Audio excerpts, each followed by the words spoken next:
En una época de engaño universal, decir la verdad es un acto revolucionario, y tomar la información fuera de contexto para ponerla en contexto es fundamental.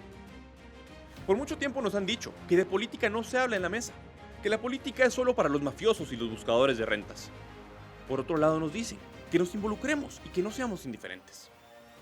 Mientras tanto, la información nos bombardea, y aunque no tengamos que saber de todo, nos afecta el no estar enterados de las decisiones que otros toman en nuestro nombre y que afectan nuestra vida. Bienvenido a Fuera de Contexto, el espacio para cuestionar, analizar y formar tu propio criterio.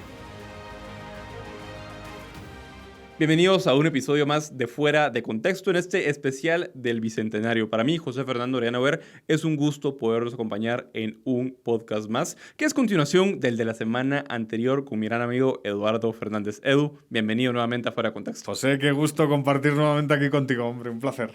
Edu, pues para continuar con la conversación de la semana pasada, justamente cerrabas haciendo una reflexión sobre el tema de que la nación no se construye con base de etnias. Mencionaste el tema de que consideras de que pueden existir y coexistir varias naciones dentro de un mismo territorio. Y eso me llama a varios temas de los cuales vale la pena reflexionar cuando se habla de independencias y cuando se habla del surgimiento de nuevos países y la caída y el fin de otros países.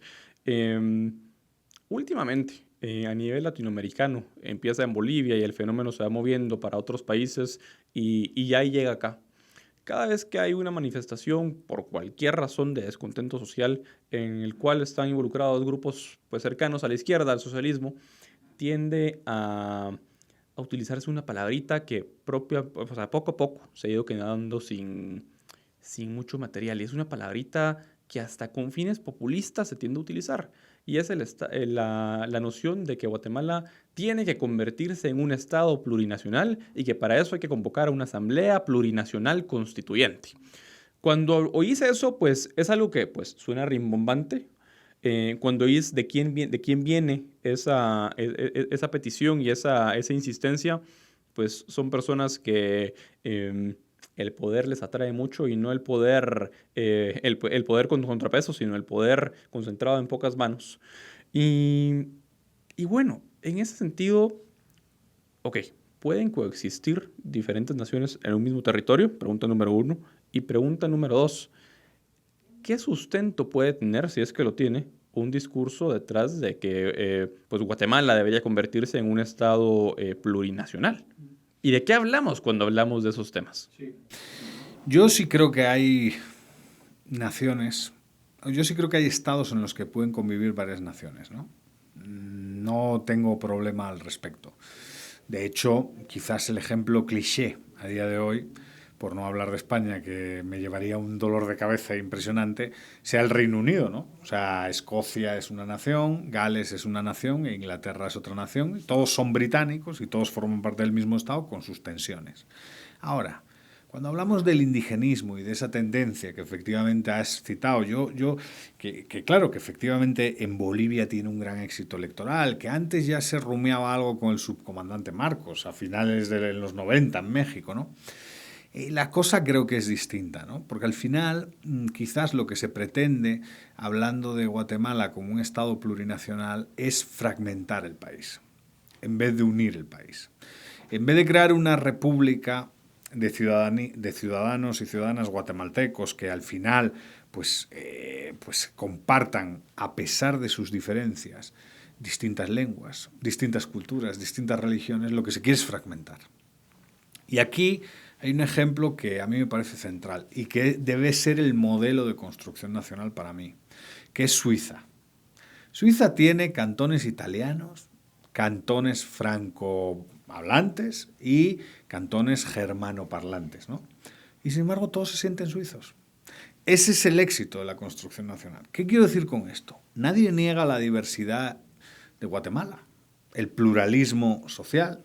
Nadie niega que quizás por culpa de un Estado mercantilista determinados grupos sociales no han tenido oportunidades en su vida, ¿no? Para crecer su renta, para prosperar, para, en definitiva, mejorar, que es lo que queremos todos en la vida. Nadie niega eso. Ahora, de ahí a construir un discurso alternativo con un ansia, digamos, de fragmentar la sociedad tal y como la conocemos en la actualidad, una ansia de fragmentación evidente. Probablemente con una búsqueda de rentas escondida, porque lo que quieren luego es obtener fondos y privilegios con base en esas diferencias, pues eso es un problema, ¿no? Yo creo que la fragmentación identitaria al interior de un mismo país puede llevar al país a dificultades graves. Y eso, el hecho de que surja esa palabrita de plurinacionalidad, probablemente también implique que la narrativa del mainstream guatemalteco que se enseña en historia y todo eso, pues no ha calado en la sociedad. O sea, por eso comentábamos la semana pasada que a lo mejor hay que reformular ese concepto de ciudadanía guatemalteca, ¿no? Ese concepto de ciudadano guatemalteco. Porque evidentemente hay que oponer ese concepto a la noción de plurinacionalidad. La plurinacionalidad probablemente contribuye a una balcanización de Guatemala. Y eso sí puede ser muy grave para el día a día de los guatemaltecos. Y curiosamente, y a pesar de que a lo mejor las demandas de aquellos que constantemente hablan de plurinacionalidad pues tienen que ver con mejoras económicas y tal, curiosamente este tipo de actitudes no favorece la mejora económica, ¿no? Y en esa línea hay un punto importantísimo que mencionas, y es que al final de cuentas es muy distinto hablar acerca de un país en el que conviven pacíficamente personas con diferentes costumbres, diferentes tradiciones, pero al final bajo un marco de derecho en el cual nos respetamos los unos a los otros y se acabó, a pasar ya a un plano en el cual ya se convierte en un indigenismo colectivista, que eso es lo que sucede acá. Porque justamente con ánimos de despertar ciertas pasiones, con ánimos incluso de generar o de persuadir más bien a determinadas personas que están inconformes con el sistema, y que está bien estar inconformes con el sistema, pero que están inconformes con el sistema y no saben cómo canalizar justamente esa inconformidad, pues hay algunos que se aprovechan y los utilizan como, ahí sí que como tontos útiles para fines de sus discursos. Y qué mejor que crearles un sentido de identidad alrededor del tema de la etnia de la que provienen. Y justamente ese discurso indigenista tiende a convertirse en sí mismo en un discurso, y se come a sí mismo, por decirlo de alguna forma, y se convierte en un discurso que llega a ser incluso racista. Y llega a ser racista, llega a ser colectivista, y no es extraño que justamente sean estos grupos socialistas los que tienden a promover este tipo de ideas. Y en esa misma línea hay un tema importante. En su momento, cuando la CICIG todavía era algo que existía en Guatemala y se promovieron las reformas del sector justicia, hubo un tema que cayó sobre la mesa, y era el tema de la justicia, de la llamada justicia ancestral. Y hay cierto componente en América Latina que se ha despertado, en el caso de Guatemala en concreto, es el que conozco yo más cerca, de exaltar las formas de justicia indígena, de exaltar las formas de justicia ancestrales, les denominan algunos, que dejando a un lado el tema étnico, hablando propiamente del tema cultural, yo sí creo, y no sé si coincidirás conmigo, de que, pues a ver, no quiero que suene peyorativo, pero sí hay pues instituciones que culturalmente son superiores a las de otras culturas. Y justamente un sistema de derecho que más o menos se sostiene, y ahí está, pero un sistema de derecho, un Estado de derecho, con leyes que pues se pueden trabajar para que sean generales, abstractas, impersonales, y un sistema de justicia que vele porque las leyes se apliquen de forma igual para todos, tiende a ser mejor que modelos de justicia que no respetan ni los derechos humanos más básicos que pueden existir. Entonces, en esa línea yo sí creo que hay un colectivismo bastante duro y que se debe poner pues, en el ojo de la lupa y de las personas cuando se exaltan ciertas costumbres y ciertas tradiciones únicamente por el hecho de que son tradiciones ancestrales o son tradiciones muy antiguas, porque bueno, si vamos a exaltar tradiciones antiguas, hay tradiciones antiguas y que se quedaron en la antigüedad, que justamente dejaron de ser instituciones porque evolucionamos a un periodo y a una etapa en la cual nos dimos cuenta que esas prácticas y esas instituciones, que al final son prácticas que se repiten en el tiempo, no eran coexistentes con un modelo de convivencia pacífica. Sí, hay un tema ahí, ese es un tema, es un tema, es un tema muy polémico. O sea, yo evidentemente... Yo a Edu le había dicho que veníamos a hablar de la independencia de Guatemala. Sí, exacto, sí, exacto. Es un tema muy polémico. Yo tengo una opinión a medio camino, ¿eh? Vamos a ver, evidentemente hay un problema cuando se estatiza la justicia indígena. Eso fue un problema que se sufrió en Bolivia, ¿no? Hay vídeos famosos del famoso juez de la coca, ¿no? Este que dictaba sentencias en el Constitucional leyendo la hoja de coca. Y eso está en YouTube, no me lo invento. O sea, eso se puede ver. Y la periodista que le entrevista pues está un poco escandalizada. Porque, claro, en realidad alguien puede pensar, y no con ánimo de ser peyorativo, que hay una dinámica premoderna en ese tipo de actitudes, ¿no? Ahora, por otro lado, creo que el hecho de abrir un canal de comunicación con la justicia indígena puede, de alguna manera, eliminar los rasgos negativos, falta de respeto a derechos humanos, por ejemplo, castigos físicos, humillaciones públicas, todo ese tipo de cosas, y al mismo tiempo oxigenar el sistema judicial guatemalteco, ¿no?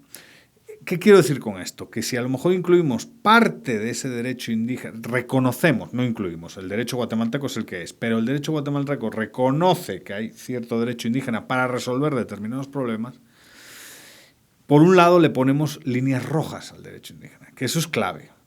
Por ejemplo, una, que respete los derechos humanos básicos. No se puede pegar a una persona, no se puede humillar a una persona, no se puede condenar al ostracismo ad eternum a una persona, ¿no?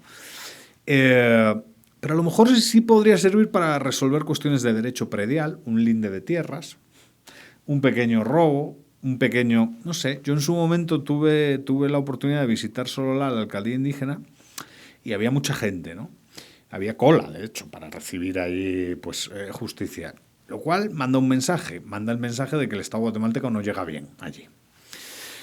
Pero claro, ahí yo ese tipo de cosas medio las defiendo. Ahora, porque además es como un pluralismo que compite y tal. Ahora bien, hay que tener claro quién está por encima. Y por encima está, obviamente, el organismo judicial guatemalteco y el sistema jurídico guatemalteco. Y si una de las partes no está de acuerdo en resolver un problema del linde de tierras con su comunidad, pues evidentemente ahí tiene que estar el Estado guatemalteco para protegerlo, ¿no? Es un término medio, ¿no? Es por donde yo iría, precisamente para no generar a lo mejor conflictividad por un lado y por otro, para que en caso opciones indigenistas tuviesen posiciones de poder, no tuviesen la tentación de introducir esos mecanismos en el propio Estado guatemalteco, ¿no? Como así tuvo lugar en Bolivia. En Bolivia esto tuvo lugar. Creo que tu postura es bastante...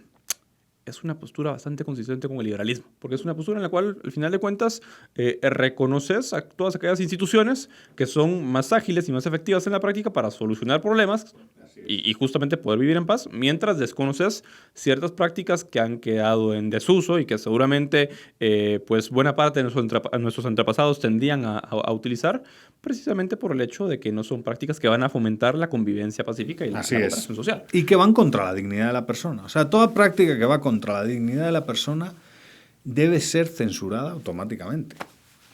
Edu, en esa línea me surge, vámonos un poco por la tangente, y hay otro tema que si no se nos va a acabar el tiempo, y otro tema que quería tocar contigo, y es ¿cuándo una lucha por la independencia se justifica? Y esto sí me estoy refiriendo concretamente a ejemplos como el caso de España, el caso de Cataluña, por ejemplo, en el cual, pues en países de Latinoamérica, en Guatemala, pues son poquitos los grupos que han pensado en eso. En su momento, de hecho, después de la independencia de Guatemala, se habló del Estado de los Altos, por razones distintas que por las que hoy se habla de eso.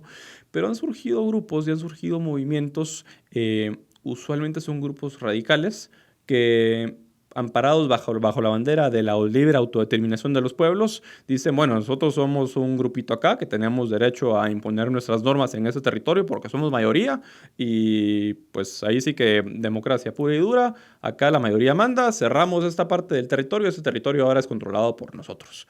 Estoy sobresimplificando fenómenos pues, políticos muchísimo más complejos.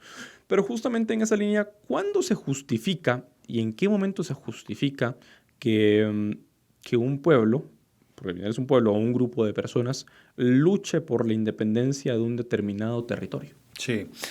Es un tema, otra vez un tema facilito, ¿eh? Que siempre como, a mí ese es un tema que me interesa mucho, ¿eh? Yo, honestamente, y esto que voy a decir es muy políticamente incorrecto y quizás tiene que haber otro podcast para discutirlo, yo creo que la nación no es un sujeto autodeterminable. O sea, yo no creo que la nación tenga derecho a autodeterminarse. ¿Por qué? Porque la nación es dinámica, la nación es artificial, no natural. Y la nación se sostiene sobre una ideología que es el nacionalismo o el patriotismo, pero en su versión moderada patriotismo, pero en su versión estándar nacionalismo puro y duro. Y son los nacionalistas los que construyen nación. Entonces ahí hay un problema. Pero, ¿cuándo en todo caso un grupo tiene derecho a la autodeterminación? Que puede ser a lo mejor un municipio o un determinado territorio, una comarca, ¿no? Yo ahí apelo siempre al liberalismo, por eso soy liberal, ¿no? Cuando mi vida, mi libertad y mi propiedad corre riesgo evidente de sufrir pues un ataque, yo sí creo que hay razones claras para justificar la independencia. Ejemplo, los musulmanes chinos, ¿no? Que están siendo básicamente exterminados, pues obviamente tienen derecho a la autodeterminación. Los kurdos en Irak, ¿no? Que fueron reprimidos, violentados, incluso en Turquía también, pues a lo mejor hay un derecho a la autodeterminación. Pero en España, por ejemplo, yo creo que es lo contrario cuando hablamos de Cataluña, ¿no? Ningún catalán tiene problemas con su propiedad. Ningún catalán tiene problemas con su libertad de expresión, de asociación, de conciencia, de movimiento, de trabajo. Es más, el sistema está pensado para proteger su identidad. O sea, es muy difícil estudiar español en Cataluña. Es muy difícil estudiar en español en Cataluña, porque hay una especie de tiranía monolingüística, ¿no? Claro, ¿qué pasaría? Esto sirve también al revés, ¿no? ¿Qué pasaría si tolerásemos la autodeterminación? ¿Qué pasaría con los españoles que siguen queriendo ser españoles en esa Cataluña? Su vida, su libertad y su propiedad estaría protegida, porque a día de hoy sí tenemos garantizada la de los primeros. Entonces, ahí yo veo claramente el punto de fractura para posicionarme a favor de la independencia o no. Pero siempre con esta duda que me queda, ¿eh? La nación no es un sujeto autodeterminable. Creo que hay que buscar, al final la autodeterminación de los pueblos es un instrumento de marcado carácter socialista que luego se aplica para los procesos de descolonización, ¿no? Claro, en España ese tema no aplica, evidentemente. No. Entonces, quizás hay que buscar en la tradición argumentos mejores para justificar la independencia. Y fíjate, en las independencias americanas yo veo argumentos mejores. Las independencias americanas, ¿por qué se independizaron? El rey, que disfrutaba de nuestro consentimiento, ha cambiado. Y ha cambiado manum militari. Por tanto, ese rey ya no es mi rey. Y las independencias, en vez de ser nacionales, son locales, son urbanas, son de ciudades. Porque el ayuntamiento, la municipalidad, el municipio como forma política es anterior incluso al Estado. Y eso sí es muy interesante, porque es el nivel de gobierno más cercano a la persona. Si nosotros, que creemos en el liberalismo, creemos básicamente en la soberanía individual, en el poder supremo del individuo para decidir sobre su futuro, como obviamente no podemos construir la república independiente de nuestra casa y convivimos en sociedades, pues a lo mejor el nivel más cercano a la persona para autodeterminarse sea el municipal, porque eso facilita que votemos con los pies. Que si no nos gusta lo que en nuestro municipio ha sucedido, nos cambiemos a otro. Y esto es una cosa que yo dije con catalanes. Lo ideal sería que los municipios se independizasen, tuviesen el derecho a autodeterminarse, no una abstracta Cataluña. Y muchos no quieren, porque evidentemente, claro, hay tres opciones ahí. Esa es otra. Un referéndum de autodeterminación no tiene que tener dos opciones, tiene que tener por lo menos tres. ¿Quiero seguir siendo de España? ¿Quiero ser una Cataluña, quiero ser parte de una Cataluña independiente o quiero ser un municipio independiente? y construir mi Liechtenstein, ¿no? Mi república de 30.000 habitantes. Pero eso a los políticos no les gusta. Todas estas reflexiones sobre los posibles caminos que puede tener la autodeterminación, no quieren hablar sobre ellas. Y que tiene sentido, porque a mayor descentralización y mayor autonomía más cercana al individuo, menos les va a gustar. Y justamente eso es lo que sucede con ese tipo de fenómenos, que siempre son, entre más grande la población que yo político voy a controlar, pues más apetitoso es el pastel de fomentar esa independencia sin justificación o sin trasfondo justificable alguno. Y bueno, estamos llegando ya al final de este episodio del especial de Independencia, y yo me quedo con una pregunta ya atando cabos entre los dos episodios que pudimos grabar contigo, y que te agradezco por tu tiempo por eso. Y es, bueno, en el caso de Guatemala, y tú como un español adoptado por Guatemala y que adoptó a Guatemala como su país más bien, y que bueno, y que estás entre allá, acá. ¿Qué dirías que, y justamente este año ha sido característico porque cualquier cantidad de políticos ha salido a presentar su ruta país 2021, 2121, plan país de los siguientes 20 años. Y siempre salen esos planes que al final, pues ahorita no se puede decir que se quedan guardados llenos de polvo porque ni siquiera se imprimen, se quedan en internet, se pierden y gastaron un dineral en hacerlos, pero que no tienen pues ningún sentido. Son pues cuestiones prácticas, cuestiones eminentemente políticas, que surgen del momento. Si queremos construir una Guatemala próspera, si queremos construir una Guatemala que salga de esta crisis continua en la que vivimos, porque yo siempre he dicho que bueno, justamente como mencionaba antes, desde que cobré conciencia política, Guatemala vive en una perpetua crisis. Sí. Y recuerdo desde los días que me diste clases hasta hoy, y parece que esta crisis, solo vamos saltando, ¿me entiendes? Vamos saltando, hoy la crisis desde las Cortes, mañana la crisis desde las... Esa es la verdad, es que vamos salvando bolas de partido. Es que ese es el problema. El problema de Guate es que vas salvando, como en el tenis, bolas de partido al final, y no caes ni en una dictadura ni en un populismo rancio, todavía vas librando, ¿no? Pero claro, cuando la frustración de la gente llega a un punto que la gran parte de la población perciba que ya no tiene nada que perder, estaremos en manos probablemente de gente muy peligrosa. Y eso es lo que hay que evitar. Y que ese es justamente mi miedo. Ese es el miedo que yo decía antes de la elección en la cual Alejandro Yamatei salió electo, de que bueno, si Alejandro Yamatei terminaba haciendo lo que él en un mitin de gobierno dijo que no quería hacer, y que si Alejandro Yamatei terminaba convirtiéndose en un político igual a Otto Pérez Molina, igual a Jim Morales, igual a Álvaro Colón, pero particularmente los últimos dos, ibas a darle argumentos suficientes a grupos radicales que dicen, bueno, llevamos ya 12 años, llevamos ya 20 años, llevamos 200 años de explotación, o llevamos 500 años de explotación y exploración, es momento de probar algo nuevo.